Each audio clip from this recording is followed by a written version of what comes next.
Everyone. तो अभी मैं, मेरी मम्मी और मेरी मौसी हम लोग जा रहे हैं 108 मंदिर, क्योंकि सावन का महीना चल रहा है। तो हम लोग उसके लिए महादेव जी के पास जा रहे हैं 108 मंदिर। मैं आपको दिखाऊंगी साथ। तो हमने ट्रेन लिया है हावड़ा टू बर्धमान, और फिर वहाँ से मैं आपको दिखाऊंगी कि हम कैसे जा रहे हैं मंदिर। तो 108 मंदिर बर्धमान में है और हावड़ा से बर्धमान करीबन 100 किलोमीटर की दूरी पर है। तो वहाँ जाने के लिए हम ट्रेन लेते हैं। आपको हावड़ा से बर्धमान का ट्रेन मिल जाएगा, हावड़ा बर्धमान लोकल। और आप कोशिश कीजिएगा कि आपको हावड़ा बर्धमान कॉर्ड लाइन से आपको ट्रेन मिले, ठीक है, वाया कॉर्ड लाइन। इसलिए क्योंकि अगर आप कॉर्ड लाइन से लेते हैं ट्रेन तो आपको जल्दी पहुंचाएगा मेन लाइन के मुकाबले। तो हम बर्धमान स्टेशन पहुंच जाते, फिर वहां से टोटो लेते हैं। टोटो हमें एक जन का 20 रुपया लगता है। फिर वहां से हम जाते हैं बर्धमान मंदिर की ओर। तो करीबन आपको 20 से 30 मिनट का वक्त लगता है मंदिर पहुंचने में टोटो द्वारा। और एक और चीज़, आपको जो ट्रेन का टिकट है ना, वो 25 रुपये लगता है। आने का 25 और आपको जाने का 25, यानी 50 रुपये, और यहाँ टोटो में 20 रुपये। तो फिर हम मंदिर पहुँच जाते हैं। और मंदिर पहुँचने के बाद आप देख सकते हैं यहाँ पे टिकट काउंटर है। मतलब हर एक के अंदर जाने के लिए हमें 5 रुपये का टिकट लेना पड़ेगा। तो वही यहाँ पर मेरी मम्मी टिकट लेती हैं, और बगल में ही आपको वॉशरूम मिल जाएगा, पर पूजा करने से पहले वॉशरूम ना जाए।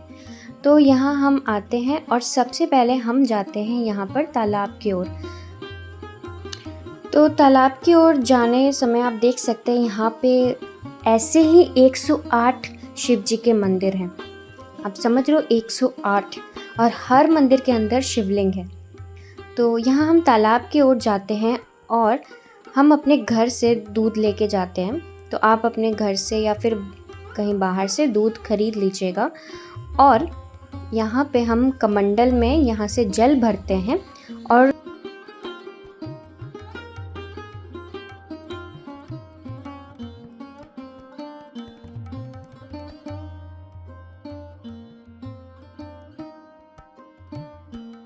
और फिर हम कमंडल में जल भरने के बाद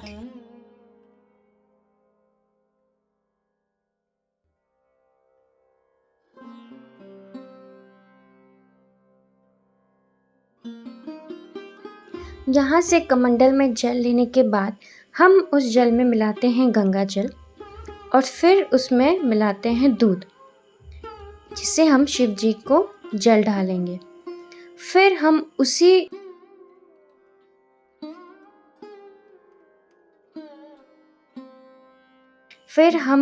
उसी जल में मिलाते हैं भांग, अष्टगंधा और शहद, फूल, ये सारी चीज़ें।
यहाँ से हम जाएंगे पहले मंदिर की तरफ, जो मेरी बाई ओर था मेरे मंदिर में आने वक्त। और फिर यहाँ से हम हर शिवलिंग में जल ढालेंगे।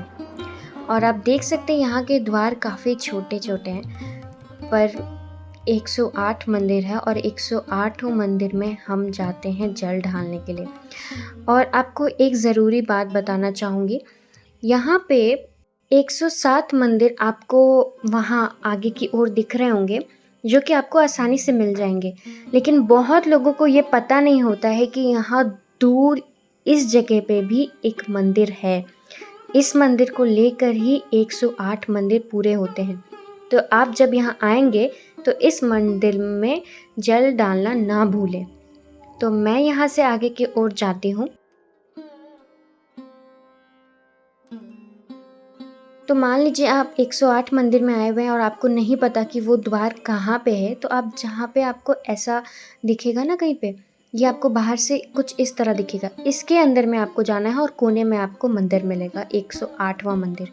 उस मंदिर में सबसे लास्ट में जाएं, सबसे अंत में। और फिर यहाँ से हमारा पूजा जो है ख़त्म होता है।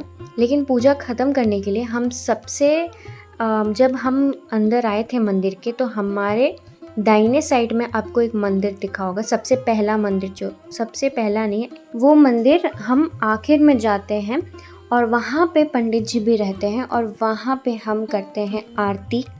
और वहाँ पे हम शिव जी को जितना हमारा जल होता है वो हम सारा वहाँ पे डालते हैं।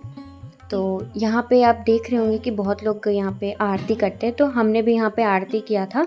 और आरती करने के बाद हम यहाँ पे ऐसे जला कर छोड़ देते हैं।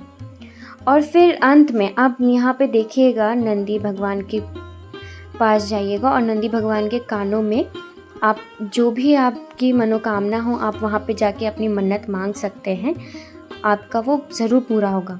और यहाँ पे बहुत आप देख सकते हैं कि यहाँ पर मन्नत मांगे हुए हैं। लोगों की बहुत आस्था है इस मंदिर में और ये बहुत ही भव्य मंदिर है, काफ़ी बड़े जगह में फैला हुआ है और आपको सच में यहाँ आकर बहुत अच्छा लगेगा। और कोशिश कीजिएगा कि आप अपने परिवार के साथ इसी सावन के महीने में आएँ, क्योंकि सावन के महीने में शिव जी के दर्शन आपको पता ही होगा कितना अच्छा माना जाता है। तो आप यहाँ आए और आपको यहाँ पे जो भी आपकी ख्वाहिश होगी वो पूरी होगी। आपको पता है ये 108 मंदिर क्यों कहते हैं? क्योंकि यहाँ पे 108 मंदिर है जिसमें शिव जी की शिवलिंग स्थापित है। और आप आएंगे यहाँ पे, हमने सारे 108 मंदिर के अंदर गए हम और सब में हमने जल डाला, बहुत अच्छा लगा। और अब हमारा पूजा हो गया, अब हम जा रहे हैं। फिर हम यहाँ से निकलते हैं। और हाँ, एक बात तो मैं आपको बताना भूल ही गई, जब आप यहाँ आएंगे ना तो आपको अपने चप्पल बाहर खोलने पड़ेंगे। तो यहाँ पे चप्पल जो है ना, चप्पल जूते रखने का, एक जोड़े चप्पल का बस मात्र 1 रुपया लगता है, उससे ज़्यादा नहीं। बस 1 रुपये में आप जितने भी देर रहो अंदर, आपका 1 रुपया लगता है चप्पल रखने का। और यहाँ पे आप देख सकते हैं, फिर हम यहाँ से जाते हैं वापस टोटो में करके। तो वापस जाने इस टाइम भी हमें एक जन का 20 रुपया लगता है बर्धमान स्टेशन तक। और फिर बर्धमान स्टेशन तक जाते जाते हम सोचते हैं कि हम थोड़ा नाश्ता कर लेते हैं, क्योंकि हमारे ट्रेन में आधे घंटे का समय था। तो वहीं स्टेशन के पास हम यहाँ कुछ नाश्ता कर लेते हैं और फिर वहाँ से हम ट्रेन लेते हैं और ट्रेन में भी कुछ चीज़ें लेते हैं और उसके बाद हम घर जाते हैं। ओम नमः शिवाय। अगर आपको वीडियो अच्छा लगा हो तो मेरे चैनल को लाइक, शेयर एंड सब्सक्राइब करें। और हर हर महादेव।